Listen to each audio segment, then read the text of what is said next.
What's up, everyone? Tyler DeLuca here, and where to begin on an incredibly eventful week in the WNBA. There's no days off, I swear. Coaching changes, playoff eliminations. Let's start with the playoffs, and we're gonna talk some coaching changes as well. But let's start with the playoffs because all the top seeds go through unscathed, no losses, no game threes. I think this is fair. Like this feels right. These are the four best teams in the league, the four best teams remaining. I'll tell you right now, when it comes to going forward, what team looks the best? Nobody looks as good as the Minnesota Lynx. What they've been able to create this season when it comes to their team identity, their team habits, is elite. It is championship level. On paper, when you look at the talent, I would say they are, on paper, the least talented team left in the playoffs between Connecticut, Las Vegas, and New York. I think it's pretty safe to say that on paper, they feel like when your names jump out at you, they're the least talented, or at least recognized talent at minimum. And they have created a culture of winning habits that allows them to be so incredibly steady. Whether it was game one when Phoenix came back or game two where it was tight most of the way, they're just steady. And it's very hard to knock them off pace. And because of that, it makes this series with Connecticut so incredibly interesting to me because that's what Connecticut does. They want to rough you up. They want to make it messy. And it's a very interesting contrast because the Lynx didn't beat the Connecticut Sun until very late in the season. So they had a losing record against them in the regular season. Yet to me, the Lynx still feel like the title favorites. But I certainly think that Connecticut is a major hurdle that they will have to try and get over. And what we saw with Connecticut in the series against Indiana is doing exactly kind of what I just referenced, of being physical. And I think a big part of that also comes to do with the Indiana Fever's inexperience in the playoffs, which allowed them to really do that in a way that kind of got them off their game mentally, I feel like, more than anything. And I don't know if that's something that they can do against the Lynx, just because of how well established they are in their own values as a team and what they want to accomplish. They want to swing the ball. They want to rotate on defense. They want to shoot the three. And it's going to be interesting to see how the Connecticut Sun can do that. I think a big part of the series as well is if Ty Harris is going to be back, the starting point guard for the Connecticut Sun, because Minnesota's deep. They have depth, and they will certainly be able to go into that depth in this series against the Sun.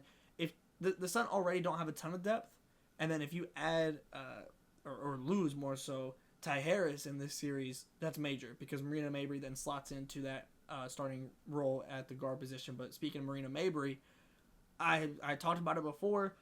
What Marina Mabrey adds is a variable that the Sun have not had in pretty much the entirety of this era of Sun basketball, and that is perimeter scoring that can go and create their own shot. They've had spot-up shooters surrounding AT at times. DeWanna Bonner certainly is capable of shooting from the perimeter, but when it comes to having a perimeter shot creator for themselves, where you can just go, here, you got 10 seconds on the shot clock, go get us a bucket. That's what Marina Mabrey can do, on top of being that spot-up shooter to help kind of space out everything. Just an incredible two-game series from Marina.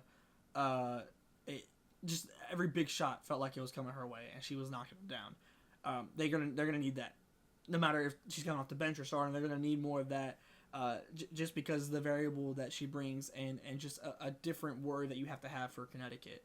I think Minnesota wins this series, and it might go 5. It really might.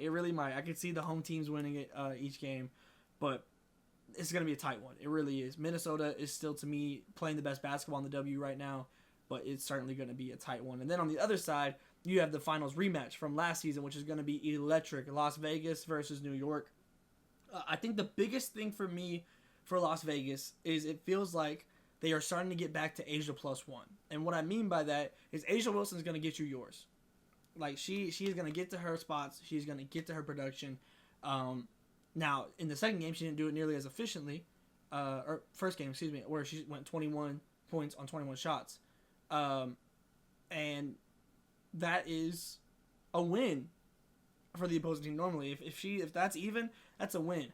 But +1 comes in, where whether it's Tip Hayes in game 1 or Kelsey Plum in game 2, where you're getting that 20 plus points, and then everyone else kind of round out from there, because we still haven't seen the Vegas Aces at their best this season. We're not even close to that. Chelsea Gray is starting to round out into form, especially with the playoffs come. This was when she levels up. Still hasn't completely rounded out into form. There's certainly been flashes and moments, but overall game production still is not there.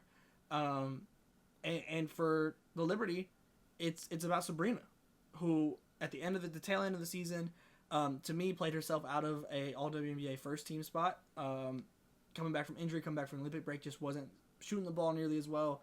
But now we just see her get her playoff career high, and if that's the Sabrina that's coming, it very well could end this series a little bit quicker than anticipated, and especially with the way that she's been able to get to the rim. And it's just applying just that. I talk about the variables, but adding another variable to her game of now you have to worry about the rim pressure she can put on. And frankly, the defense for the Aces has not looked great at majority of the times throughout this season. It's been probably average at best, I would say, overall. And if she's able to attack that, and obviously you have the players surrounding her, Stewie, you have John Quell, you have Phoebich, who the rookie that came into the starting lineup for Courtney Vandersloot and just killed it. And obviously Benaja Laney Hamilton as well. Like, there's a stacked team in New York. We know this. So being able to see how they can handle the offensive pressure that New York can put on will be very interesting to me. I want to say New York wins this. I think they get back, because I frankly think New York has just been the better team this season. Like, the record shows it, but I think the on-court shows it too, and the current form shows it as well. But you just can't count out A'ja Wilson, and you can't count out the Aces as a whole. They're on deck for a dynasty for a reason. So I'll be very interested in watching the series. I think the energy is going to be incredibly high. I think it's going to be so fun to watch. I can't wait for this. Kind of pivoting out of the playoffs, so I did want to touch on the coaching changes as well. The Sparks and Sky move on from their head coaches. I think the Sparks moving on from Kurt Miller is not overly surprising. I definitely think he is more of a coach for vets and is not really here to be in a process. I think he's a great coach. I think if he wants to have a job, he's going to have one. Whether that be in college, I think is also an option that might come around. It'll be interesting to see how that comes with the expansion teams as well. I think all of those teams would be very, very happy to have Kurt Miller as their head coach. Just a solid coach, an accomplished coach. So I won't be shocked to see him in another spot soon. But the more interesting one to me is Teresa Weatherspoon being fired from the Chicago Sky in under a year. This is one that caught, the fandom in shock, frankly. And there had been kind of murmurs of different things at times, but ultimately this was under a year in a process that was always going to take time. And the Sky clearly felt like whatever, because to me, it yes, you missed the playoffs, but ultimately for the Sky, it felt more of like the direction and the culture being established. That was going to be the most important things this season, not necessarily the immediate success. But I think there's two things at play that could be at play here, because we got a statement from the Sky, but it wasn't really about the reasoning. It was just kind of wishing Spoon luck in the future. For me, there's two things. I think there could be an emphasis on more immediate results, and I think that they just might not have liked the culture that was being set there. And I don't really know the answer. I don't know the answer between what those two are, but this was all going to be a process. It still is going to be a process. I think obviously you add Camilla and Angel. Those are two huge, massive pieces that you're able to build off of, but when it comes to the process, it was always going to take time. And I don't know if seeing what the Fever have been able to do, or maybe seeing kind of the pieces that the Sparks have in play, I don't know.